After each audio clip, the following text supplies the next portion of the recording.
Well, I just was sitting here wondering why the heck my camera turned off. It's because I never hit record on it, and so it just automatically turns off after it's been on for a while. Yeah, so that's how the day's going so far. That's how it's going. Hey guys, it is Christine. Welcome back to my channel. Welcome to a new video. Today I'm going to be doing the Heartfelt Homeschool Mom Tag. I've seen it going around YouTube. A few of the homeschool moms I follow have done it, and I thought I would just hop on the bandwagon and do it as well. Also, the sun has come out. The birds are singing. That's not how the day started. It was like rainy and cloudy and icky. So I'm glad we've got a bit of sunshine, and I'm just going to hop straight into answering these questions so that the video isn't forever long. If you are new though, hey, I'm Christine. I have 3 kids. I'm homeschool mama, and I share homeschool content here on my channel. So if that's something that you're interested in, please subscribe. I would love to have you here. I'm very excited. I just passed the 1,000 subscriber threshold. That was my goal for the year, and I'm happy. So onwards and upwards we go. Not that it's totally about the numbers, but I am a goal-oriented person, so it does help. Anyway, sidetrack. Let's hop into the questions. Number 1 is, how long have you been homeschooling? And I actually don't know, because we kind of started very casually. Like I wasn't like, okay, today we're starting to homeschool. I just started adding things in gradually, but it hasn't been quite a year yet. I want to say that we started in maybe like August or September last year. So I don't know, whatever that is now. We're in March now. So whatever that is, not very long. Number 2, how many children are you homeschooling? 1 at the moment, just my eldest. She'll be 5 in a couple weeks' time. My youngest is, not my youngest, my middle child, my 3-year-old is always there when we homeschool, but I'm not actually doing any formal schooling with her. She just colors in, or like, I did a review of the Good and the Beautiful pre-writing book, which I can link here for you, but she uses that a lot, but we don't, like, she just colors in it and like draws in it, but I don't actually sit there and do anything with her. Number 3, when did you know you wanted to homeschool? This question should be, for me, when did you not know that you wanted to homeschool? I honestly can't remember. I've always wanted to homeschool, probably since like I was homeschooled myself. It's just always been a thing in my mind. I can't remember not wanting to homeschool. So basically, from wherever the time was that I started thinking about having my own children and what I would do with them for their education, that's when I wanted to homeschool. Forever ago. That's just always been me. Number 4, what was your spouse's reaction, and are they supportive? So my husband and I will have been married for 6 years next week, maybe, or the week following. I don't know what the date is today. I'm really bad. Sometime this month.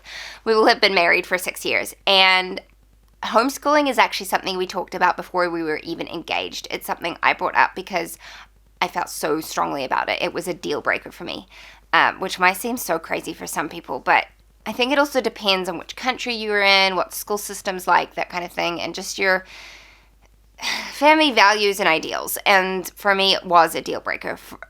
I would have really struggled marrying someone who I knew was openly opposed to homeschooling. Like, it just, because the way that I believe is that I would, ultimately my husband would have like the final say on a lot of the big decisions in our family home. And so I would not have been, like, I would have had a really hard time with that. So yeah, we talked about it before we even got engaged, and he was just like, yep, whatever. Like, he was public schooled his entire education. He went on and did a certificate in like building or something, but he didn't go on to do like university or anything like that. But my husband's very laid back. Like, this is hard to describe because it's not like he doesn't care. He just like didn't mind me doing it. He trusted me with it, which is what he does most of the time. So yeah, he's very supportive. I feel like he's getting more and more supportive the further along we're getting with it. It's not that he's ever been unsupportive. It's just he hasn't had a strong opinion on it. Let's put it that way. Number 5, how do you make sure you and your spouse share the same vision for your homeschooling journey? I think we just talk about it like in casual conversation. We kind of we've always been very much on the same page as far as like the big things go with parenting and marriage and things like that. I think a lot of it helped by talking about that before we even got married. I would very much recommend it. If you have things that set your heart on fire, talk about it before you get married, because if it's going to be an issue, then you're going to struggle. So I think for us, it's just part of our daily lives. I mean, it's not like we've had a big sit down talk about it. We just talk about it every day. Number 6, have you had any mentors help you along the way? Absolutely. I think my biggest mentor for sure would be my own mom, because she homeschooled me from, I think I was 11 when she started homeschooling me. And she's always been my mentor in many areas, but now that I'm homeschooling, for sure, she's someone I go to a lot. I also have a couple of other friends that I see almost every week, and they attend my church, and we chat about things all the time, and they've been homeschooling a lot longer than I have, and so it's been really helpful to chat to them and get feedback about things and share, sorry, can you hear my kids?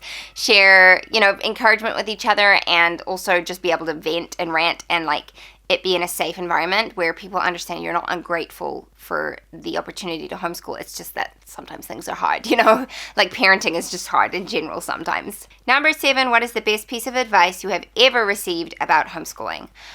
I read these questions last week and kind of half thought about them. And this one I was like, I don't know. But actually, I think the best piece of advice I've ever been given is not to care what other people think. And don't worry about explaining yourself to other people, especially when it comes to things like socialization and, you don't have to explain yourself. You're under no obligation to do that, and you really shouldn't care about what other people think. It's your choice to homeschool your children. And for me, I think it's been easier because I was homeschooled, so I know the truth about it. I know what the results can be. So I haven't questioned myself as much, but yeah, that would be the best piece of advice I've been given. Number 8, what is the best piece of advice you can give to someone just starting out? The same thing. Don't worry about what people think, and also don't feel like just because one homeschool family is doing it one way, that's why you have to do it, because you don't. There's so many different ways to homeschool, and even the whole, I felt really pressured about when to start homeschooling my son, because I love the Charlotte Mason philosophy of homeschooling, but I also wanted to sit down and do some book work when my son was 4.5 years old, and I felt a lot of pressure that maybe that was the wrong thing to do. Don't worry, just do what you feel is right. Go with your kid. My son loved it, and it certainly hasn't hurt anything. It's only been it was 20 minutes a day when we started. It was nothing. So I wish I hadn't worried about that so much. And I would just say to anyone starting out, just do you. Do what feels right for you and your family and you and your kid. And don't feel pressure to have to conform to other people. That's the epitome of homeschooling.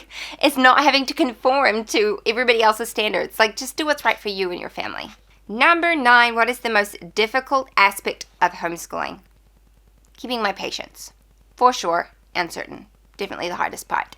I can be so excited about something, and then my kid's not excited about it. Or I'm just okay, can you just read the word? Please just read the word, and he'll get distracted by a million different things. I'm just read the word. And I have to not snap and be patient. And that's just something that's hard for me in parenting in general. It's not necessarily specific to homeschooling, but it's certainly something that I have to work on with homeschooling. Number 10, what do you find the most rewarding? For me, it would just seem like it's seeing my child put 2 and 2 together and to understand and learn a concept. And not just that, but to find joy in it. When I see my son really enjoying what he's learning, that is the best. The best by far. I love it. And number 11, do you make time for yourself? What do you do to practice self-care? Yes, this is something that I've done since the day I had my first baby. It's why I'm a firm believer in schedules and routines and rhythms and things like that, because it allows mums to fit in time for themselves. I'm also get me up on my soapbox, because I will go on and on about the true definition of self-care. It's not manicures and back massages and all the rest of it. That can be part of it, but that is not what self-care is. Self-care is doing little things every single day to make sure that you don't get burnt out. Don't get me wrong, I get burnt out, but I try really, really hard to just make it a daily thing so that I don't get burnt out. So for me, that looks like enforced rest time in the afternoon. My kids have to have a couple of hours of quiet time. Sometimes I let them play outside for like an hour because they're not going to get that opportunity in the winter, and so I want them to take advantage of it during, the warmer months, but they have to leave me alone for like a couple of hours. And I often use that time to work. Sometimes I use it to decompress, but that's most of the time I work. And then in the evenings, our kids are in bed by 7. My son goes to bed at 7, but lights out at 8. Sometimes he falls asleep before then, but it's just that time for my husband and I to have time for each other. And then I would also say that sometimes I go out on my own. It's very rare. I'm an introvert. I'm a homebody. I don't feel the need to go out very often at all. But like sometimes the house just gets so loud and I just need to be away from the mess and the noise and everything. And sometimes I'll just go out in the evening for a couple hours and wander the aisles of a store or something like that, just to allow my head space to clear and things like that. So yes, I do firmly believe it is very important for every single mother to be practicing self-care in the proper way and not allowing yourself to get burnt out. But I think it's like even more important for homeschool moms because we are with our children all of the time. And as much as we love them, it's not healthy to be with people 24/7. Like you just need a little break here and there. So yes. And then they do have a bonus question for Christian mamas. Number 12, do you have a Bible verse for your homeschool? I don't. We have our family values and verses that I've assigned with that, and I can link a blog post down in the description where I've shared those and how I've taught my children to memorize the scriptures that goes. I don't know. I'm tired. Okay, goes with it. Yes, we have those, but we don't have like a specific verse. So like our family values are like in our home we are kind, in our home we tell the truth, basic principles that are biblically based.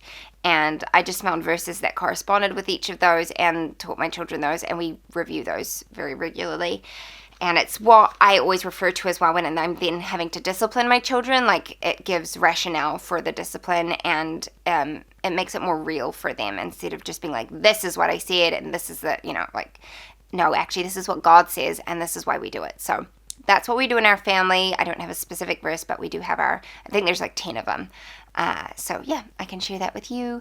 That is the end of this tag. I hope you enjoyed it and you found it helpful. If you've got any questions or comments, please leave them down below because I always love to hear from you guys. Thank you so much for watching and I'll see you next time. Bye-bye. What if the world had more of your smile? What if the wind could spread your love? What if your sweetness could reach everyone? There'd be no wars,